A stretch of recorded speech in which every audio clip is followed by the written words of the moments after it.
Welcome back to HS Tech. I'm Evelyn. Let's talk about Apple's favorite game, strategy feature cutting. You know the drill. To get a real iPhone experience, you've got to pay up for the Pro model. But this year, the new base iPhone 17 just broke all the rules.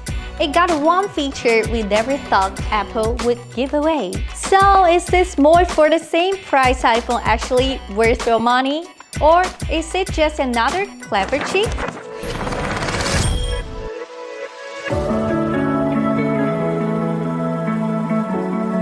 We're breaking down its three biggest changes to find out. First up, the upgrade that changes everything.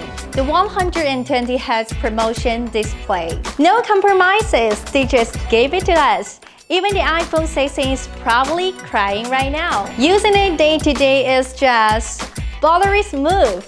Side by side with an older iPhone, the difference is insane. Heads up to the gamer's thought, but a bit of bummer.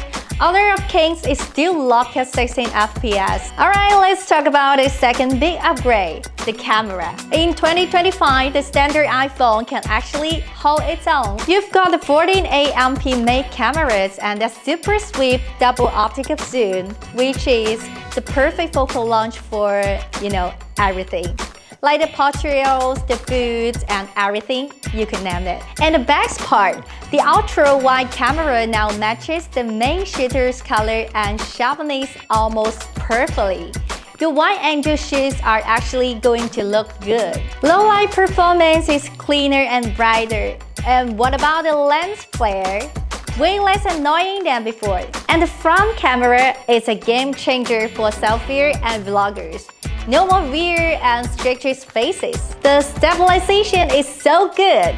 You might not even need a dedicated vlogging camera. There's even a dual video mode, but fair warning, you can't remove that little picture-in-picture frame in editing. A bit of mix there. Now for the nerds, performance. This has the full unlock A19 chip. Think about it. No horsepower pro performance. With 3 junction impact and Honkai star rate added for 30 minutes. What about the result? A near perfect 59.5 FPS range, and the phone never got too hot to handle. It's a shame. Charging speed also got a welcome bump to 14 watt-hours. It's not the fastest out there, but we'll take it. Now, hold on.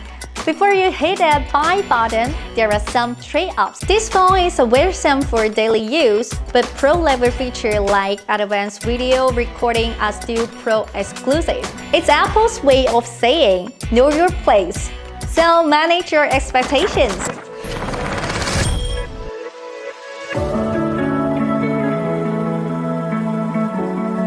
And if you're rocking an iPhone 14 or older, this is a no-brainer upgrade. For most people, it fixes the biggest pain points. But if you just bought a 15 Pro or 16 Pro, honestly, you can probably say this one out. Do you still remember the iPhone XR? Got roasted and launched for being overpriced and underwhelming. The iPhone 17 is Apple's learning from that mistake.